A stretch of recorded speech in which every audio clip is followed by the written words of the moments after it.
if you have one of these and your dash is doing one of these,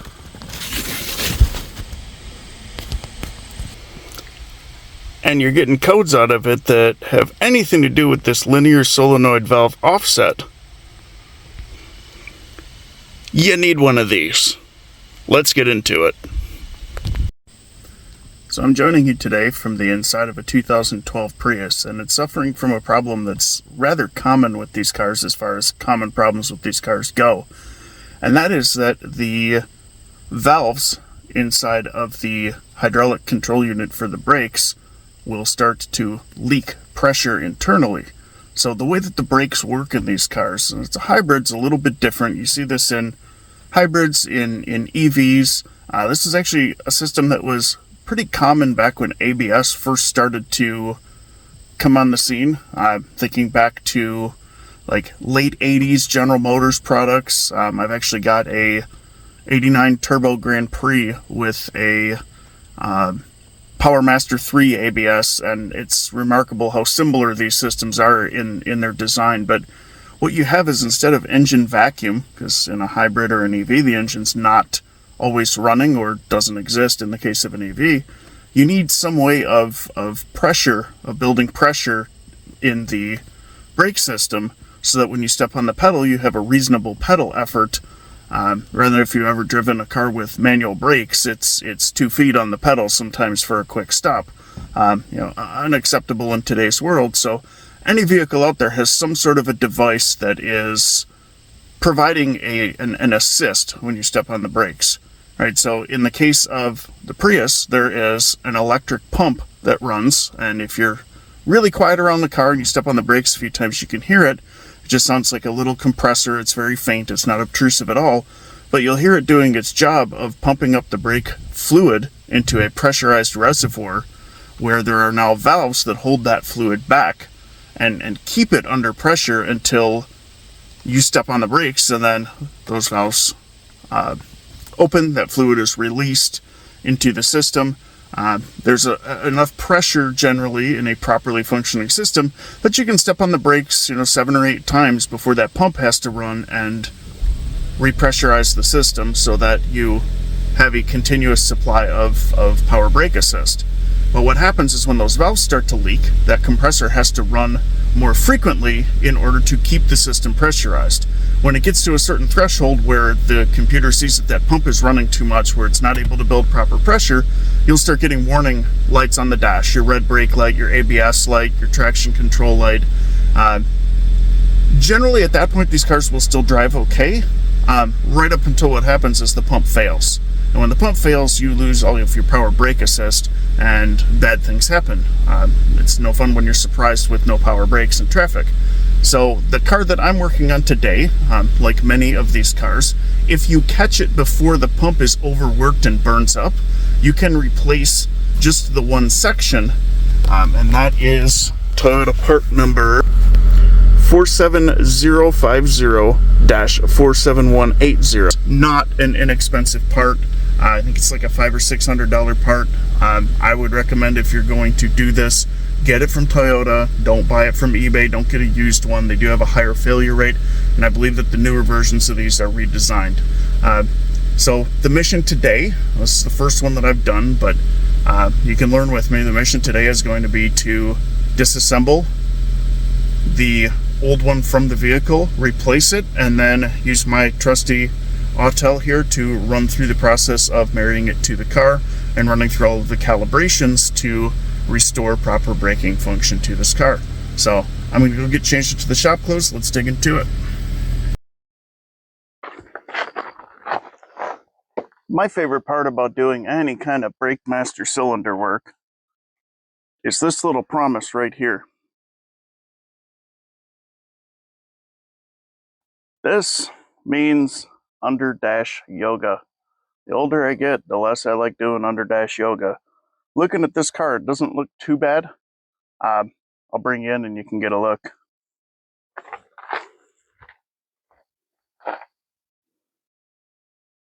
Alright, doing the best I can with the angle here, but you can see 3 out of those 4 studs coming through the firewall from the back side of that part. Those don't look bad at all. Right up in here is our connection. That spring runs to the rod that comes through. That's going to have to come out. And it looks like there's a little clip on there. This actually shouldn't be too bad.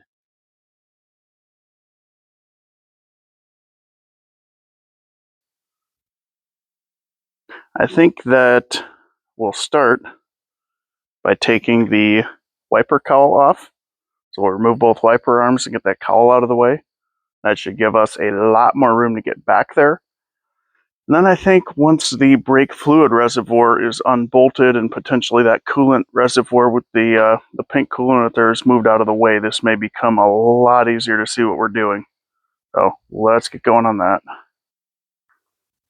Alright, so there's a little plastic cover that we just pop off with a flathead screwdriver here on the driver's side.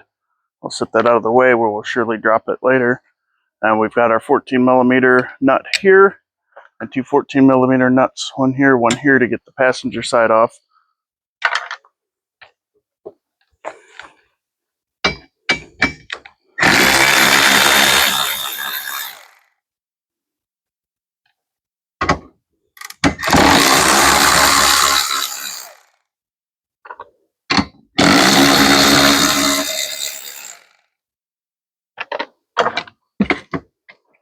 Okay, passenger side just lifts off, and apparently the wiper blade does a neat trick where it just jumps right off the end of the arm and stays behind.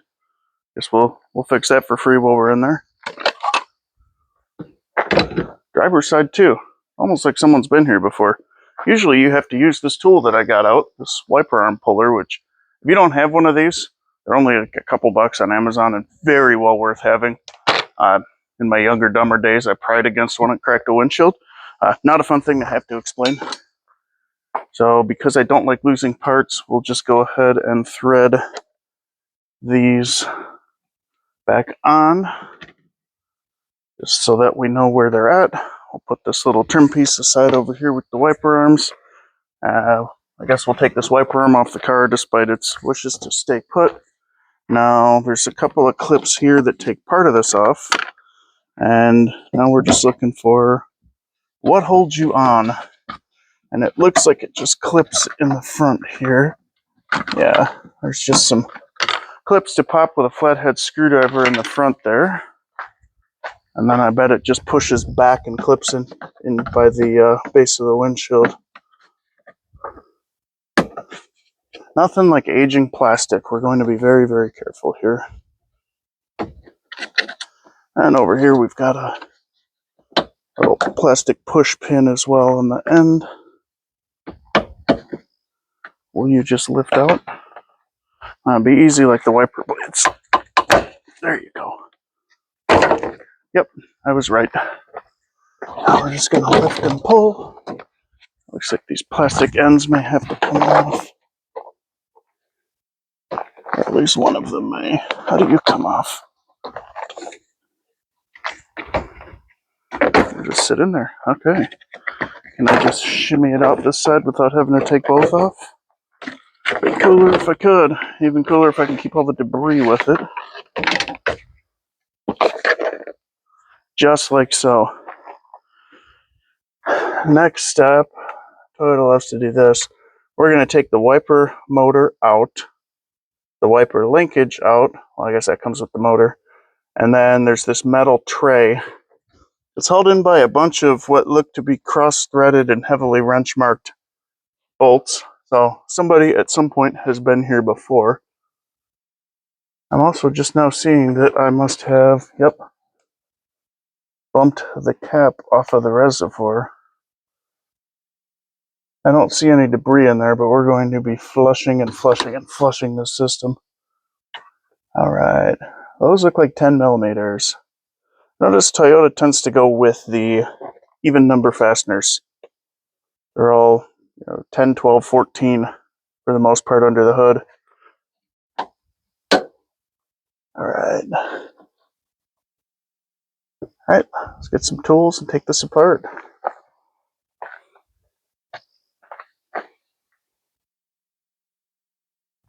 Alright, I've got a few zip ties in here where broken plastic clips used to be doing the same job. It tells me that I'm betting this car got a wiper motor at some point. They're the clips holding this harness on. Yeah, they're all either ripped out of the harness or flat out broken in the case of that one. This one survived. Will it survive the day? Let's see. Let's get in there.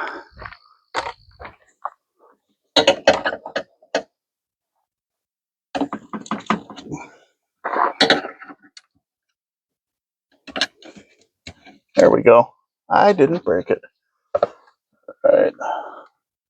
You come off, and you go out of the way. And now we just need to get the bolts out of this. These are all 10 millimeters if you're taking notes.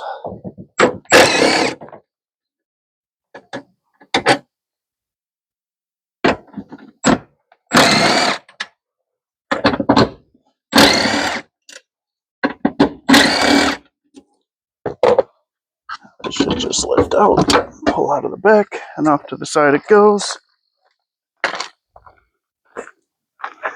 And again, we're going to thread these bolts, just a couple threads in here so we know what came from where.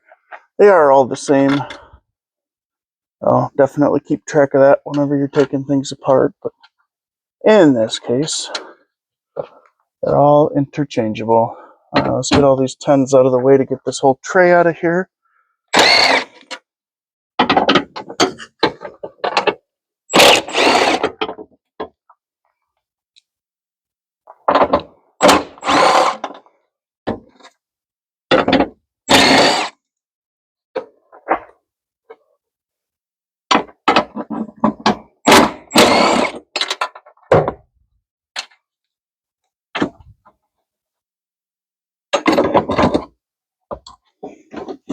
Plastic's all banged up over there.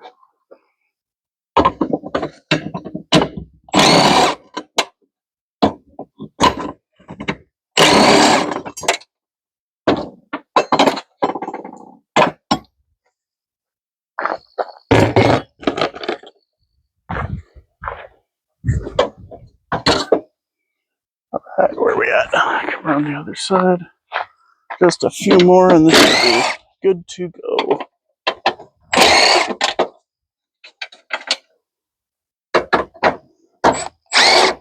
That one was not even tight. Someone was here before and I don't like the way they did things. Alright, what's holding you down? There's still one in the center.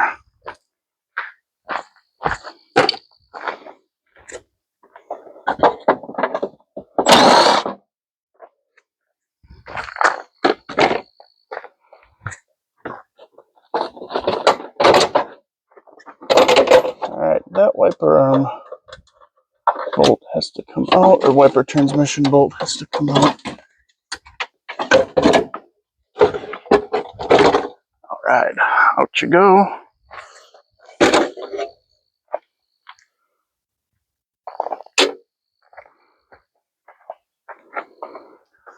Alright, now we can kind of sort of see what we're working with here. Here's the guy that I unbolted. You can see he's loose in there. Let's get you a little closer in here.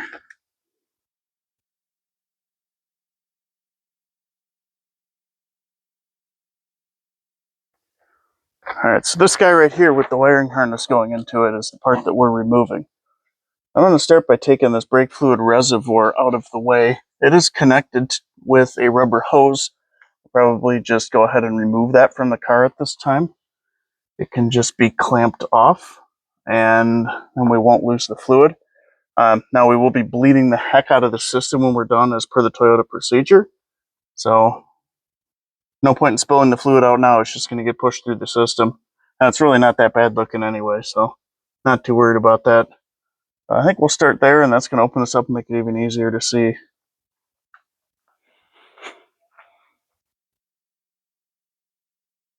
Alright, so I've got a pair of pliers on the line to help make sure we don't make a huge mess out of this brake fluid.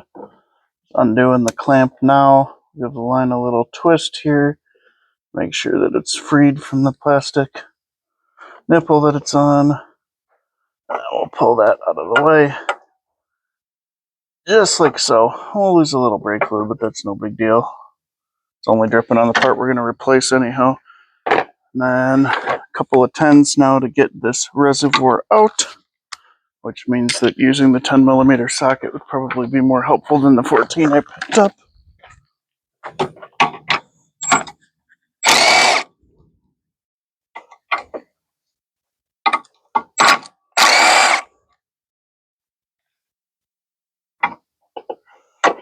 Okay, we've got a wire and a clip, and it looks like there's also a second hose going down to the motor that we're not changing out.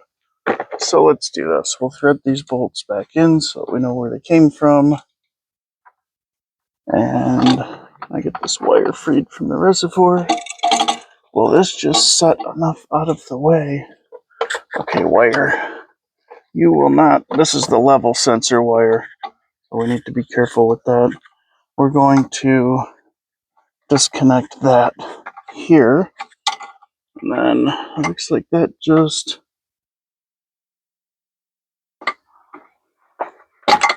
pushes onto a little tab there. That's disconnected. Let's untangle this and just set the whole thing out of the way with that hose facing up to minimize the chance of drips. Oh, wait, there's multiple connections here. The other one goes to the part I'm changing to. Okay. Let's get another set of pliers and clamp off that hose and disconnect it as well.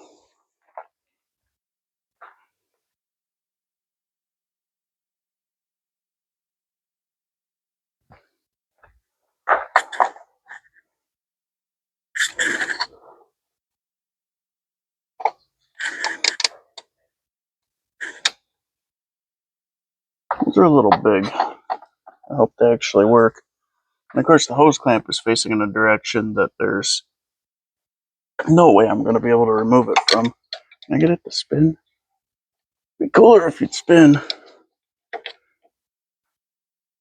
There you go. A little more.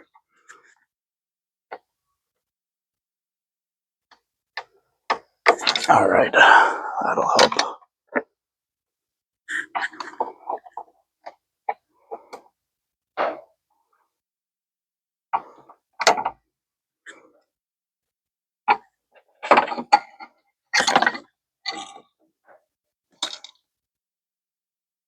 Okay. That's disconnected and out of the way. Perfect. Now, let's get in here and see what else we need to do to get this guy loose. Alright, changed your angle a little bit.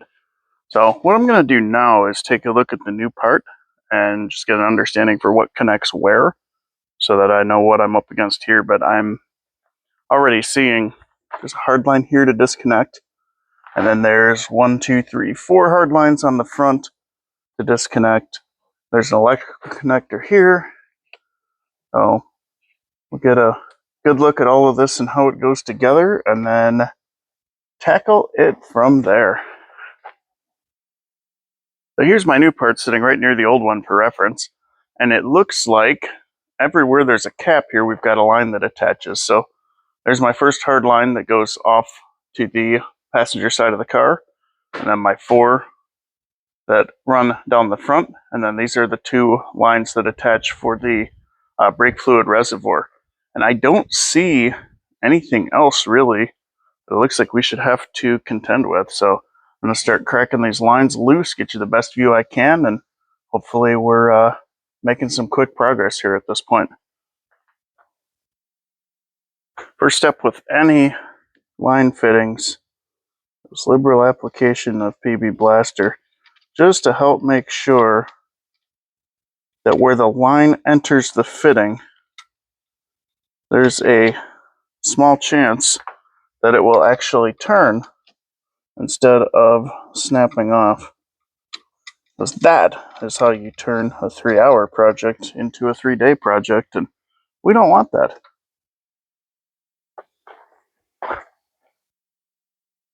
So a 10mm line wrench is the correct tool for this job. I don't have one, so I'm using a 10mm open-end box wrench and a bit of prayer and a lot of caution. But one down, came out nice and easy. That's undone. Second one broke right loose. Not counting my chickens before they hatch here, but I was really concerned that this would be the worst part of the job. If you've worked on Rust Belt cars, this is definitely where they like to bite you. Although, to be fair, this particular Prius has only been in Michigan for a handful of years. Third one's cracked loose. It spent most of its life down in North Carolina and is actually much cleaner than your average Michigan vehicle. So, part of the reason it's worth saving, I don't know if I mentioned earlier, but the car's got 224,000 miles on it, and it's definitely been a work commuter. It's been well taken care of, but also thoroughly used for the purpose for which it was purchased. So it's been a great car for the guy. He absolutely loves it. Absolutely wants to keep driving it, and one of those kind of funny situations, because if you met the guy who owned the car, they don't really look like they'd belong together. You know, big dude, grew up out in the country. Oh, we got the pump running. I should probably. I had the car off. Does this run with the car off? The car is definitely off. I should probably stop where I'm at and go disconnect the 12-volt battery so that I don't cause trouble for this pump. Alright, battery's been disconnected. Disconnect it before you start a job like this. That was not the right approach.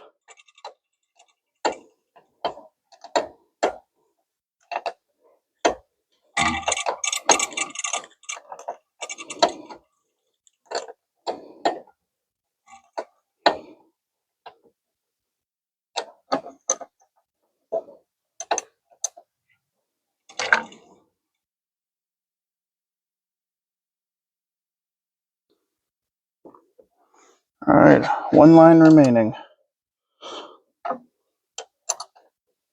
Please don't be the one that changes the course of this job. Oh, it broke loose. Alright. And there goes my wrench. You see? Oh. It's 10mm, so it's particularly likely to fall into the realm of things never to be seen again.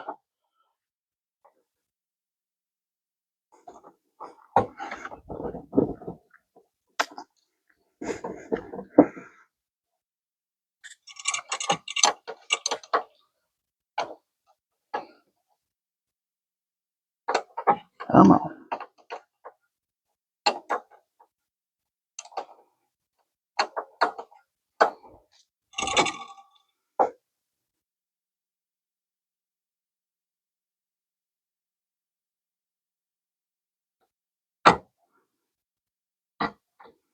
Alright, last line is disconnected.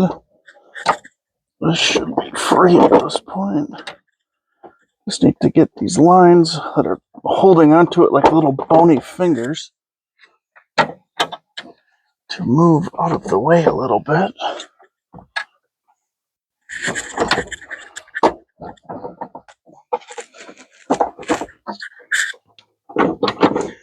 This red line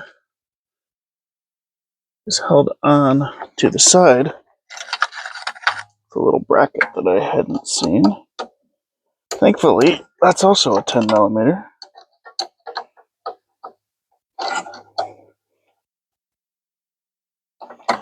I do appreciate Toyota's consistency. Lots of the same size bolts over and over and over again.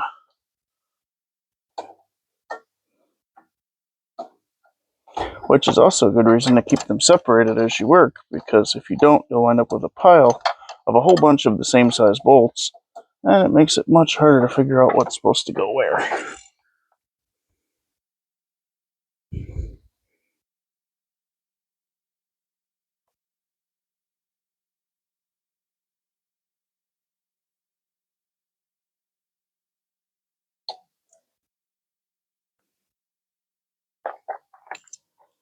Just thread this into place on the new one.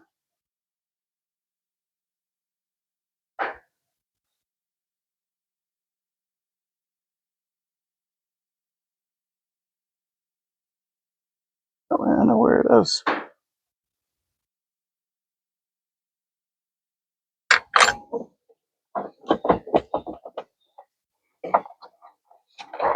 Alright, that lets those move. Those can pull forward.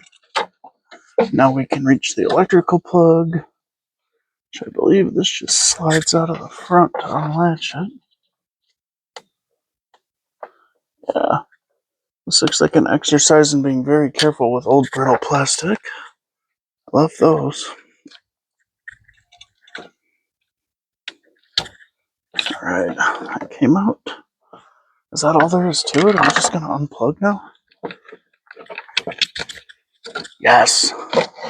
Alright, that unplugged and out of the way. And now, barring any further gymnastics with these lines, this should be free to remove.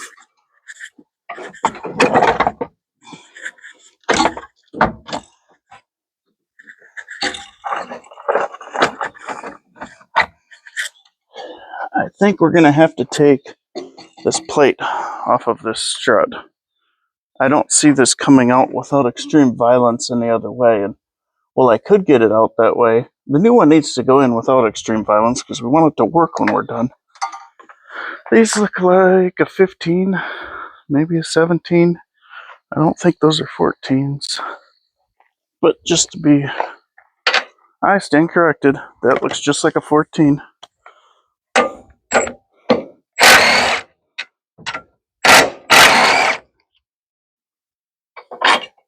Out comes the bracket. Well, gee, if I'd have known that needed to come out, I would have taken it out first. It opens up a lot more room. Live and learn. Okay. Out you come. I said out you come. There we go. All right. Old one's out of the car. Let's go straight in with the new one.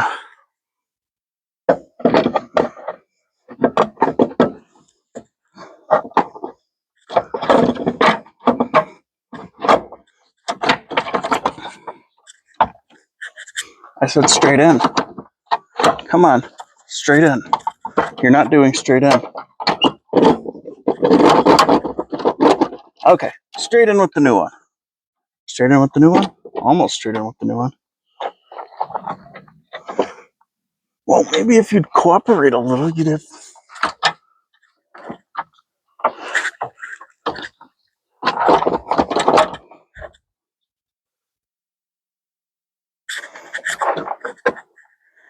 It's kind of where it needs to be. Let's start taking these plugs out so we can get these lines lined up. Like getting all of the lines threaded in is going to be job one. That way, if it needs to move around a little bit for those threads to bite, it can. The absolute last thing in the world I want to do is have any damage to these threads. That sounds like a really bad day.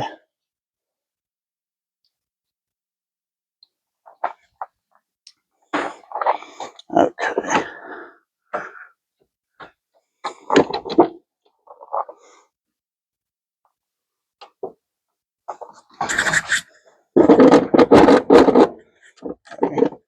You're kind of in the right spot. Where's the one that goes below you? It's stuck on something? It is stuck on something. Stop being stuck on something. There we go. That's better. We are all lined up. What do you have on you? Don't get things on you. You're a brake line. You're supposed to be clean. I don't like the way that... Oh, no, that's okay. All right.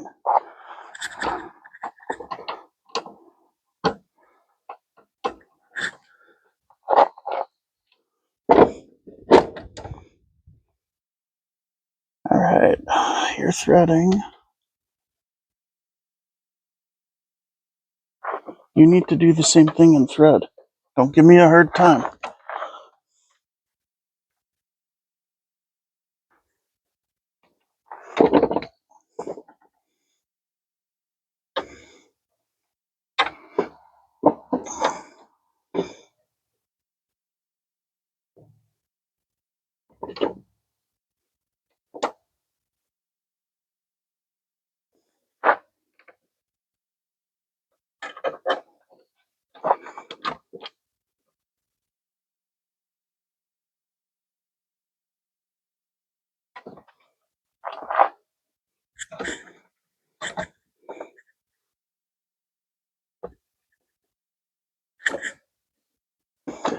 all of these lines down the front are started. This one started on the side.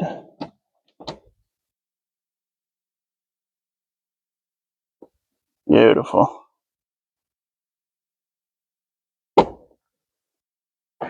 Alright, what I don't see, is there a bracket that has to come off this old one that holds this line on the side? I don't see where that was bolted. There is a bracket. Of course there's a bracket. There's always a bracket. All the things they include with this. This little bracket right here, that needs to be transferred.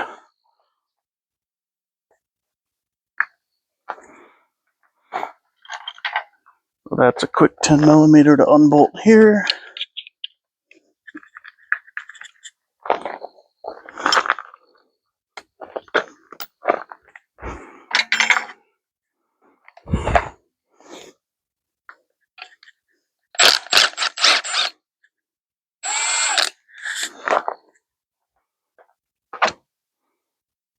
This right here is the bracket that holds the red line in place, which you might not be able to see too great with the angle of the camera, but it was either me be able to reach it to work on it or you'd be able to see it perfectly.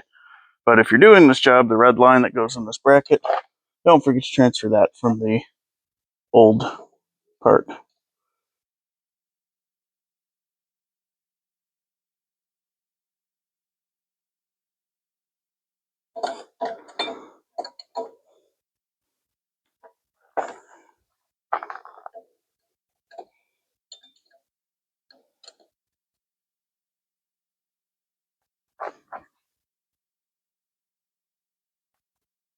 I'm going to start the bolt that holds the line in before I tighten the bracket all the way, just because it's kind of a, doesn't really support it all that well. There's only the one bolt and there's nothing that aligns it on the other end. So my concern is if I bolt it where I think it goes, that thing is not going to line up correctly. Does black line move just a little? Am I asking too much? Sure it can.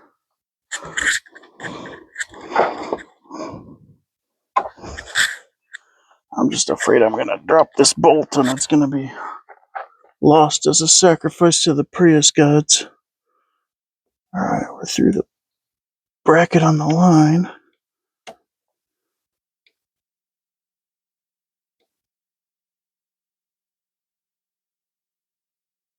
I think that's tightening.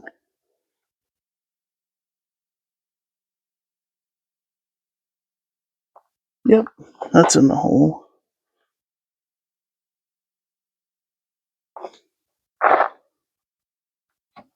Now we just gotta fight it a quarter turn at a time until it's tight.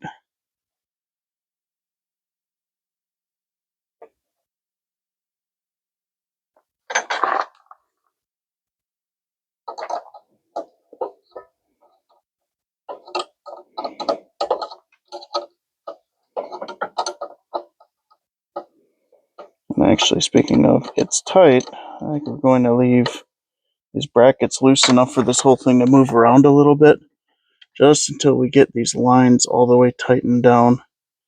And I don't want anything compromising the threads on these things. That would be like a worst case scenario.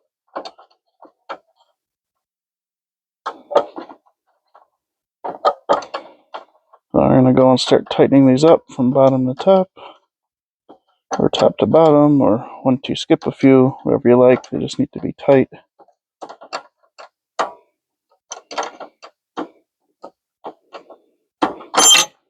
There goes the wrench.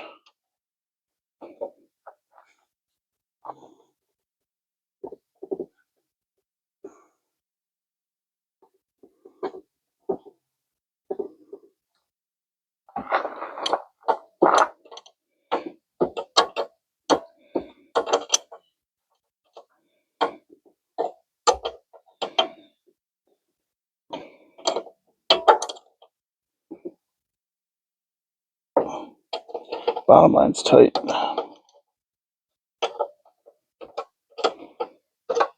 20% there.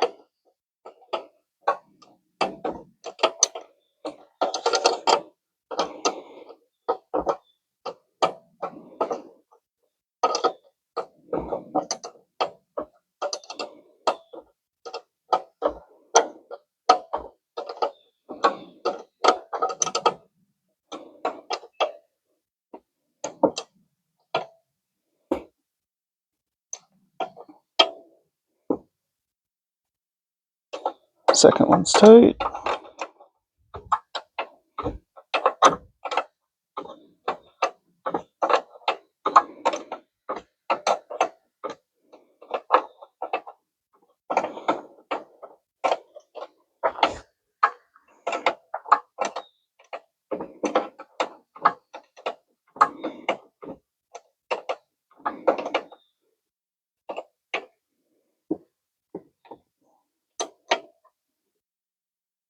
Third one's tight.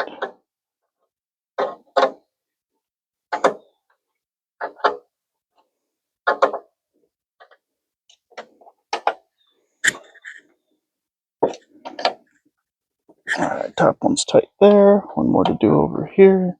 And that's tightening up, no problem. Alright, all the lines are tight. Nothing cross-threaded, nothing snapped. I'm sure something will come along to mess up this utopian world that I'm living in for a minute here. Next step, I think we're going to go ahead and put this bracket back on that I took off of the top of the strut here so that we can get this fluid reservoir mounted. And then I'm going to go and check in with the manual and see what our next steps look like. I know I have to put everything back together under the dash, but sometimes these recalibrations run a long time, so if I can get this thing started doing something, that would be ideal.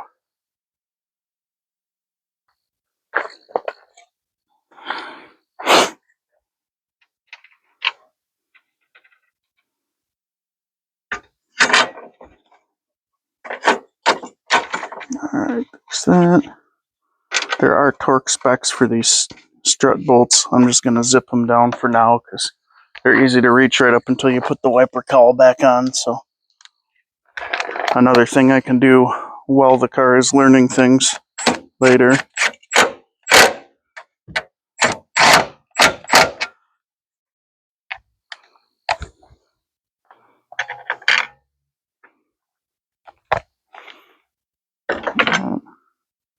And of course, while we're in here, don't forget the electrical connector. That'll sink this particular ship right at the dock if that's not plugged in.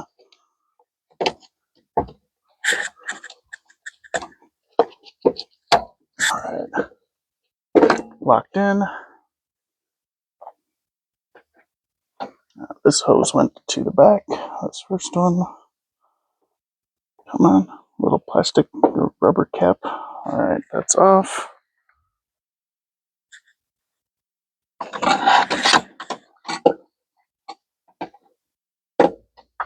And that's on.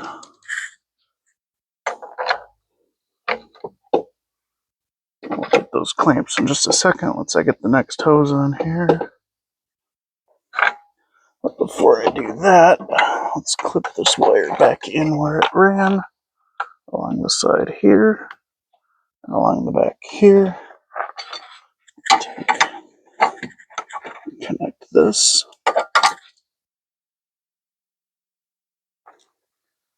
Now we'll come in with our pliers and get these clamps back where they go.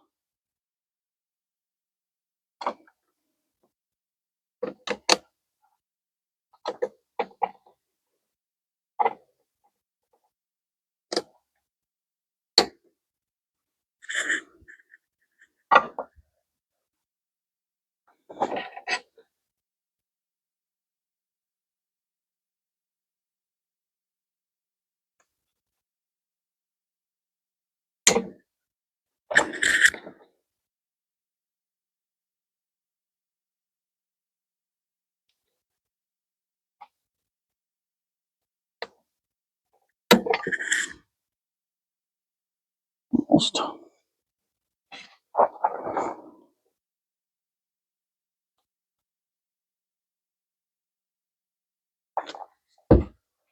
Okay, those are on. Get this guy bolted into the bracket.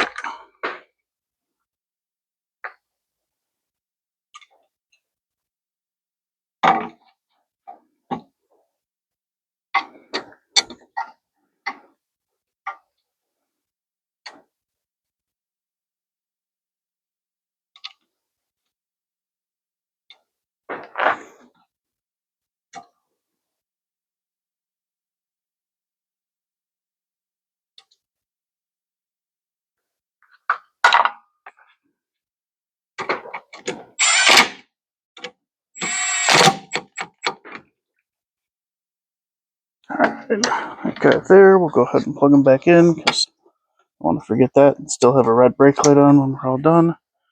And that is all of the connections at this point under the hood. So we're going to leave the wiper cowl off because I need to be able to see this and make sure it's not dripping from any of these connections. We'll go ahead and we'll pour some brake fluid in here. And then I do need to hook up the pedal under the car, or under the dash, because you do need to be able to push the pedal during this procedure. Then we'll get into running the bleed procedure.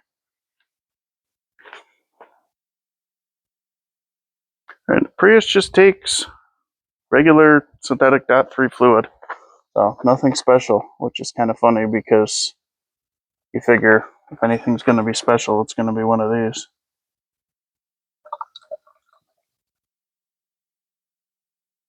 We're going to fill this sucker right up because I know you go through a ton of fluid running the bleed procedure on these.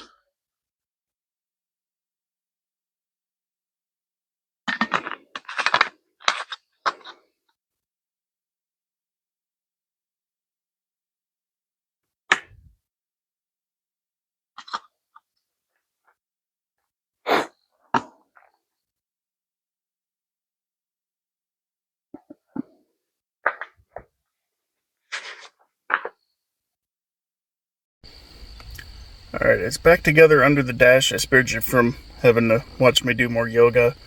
We're back in the car. I just connected the battery. So let's go ahead and power it on for the first time and see what it does.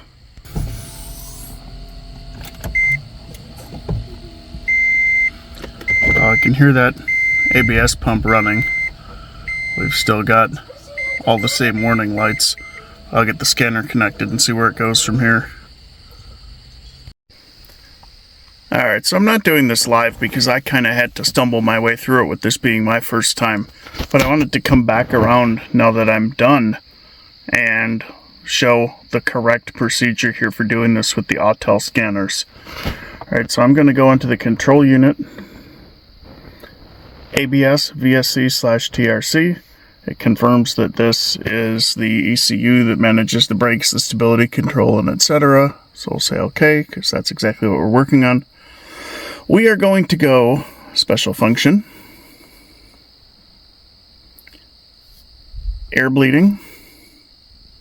Use this function after replacing the brake actuator. Well, that's exactly what we did. So OK.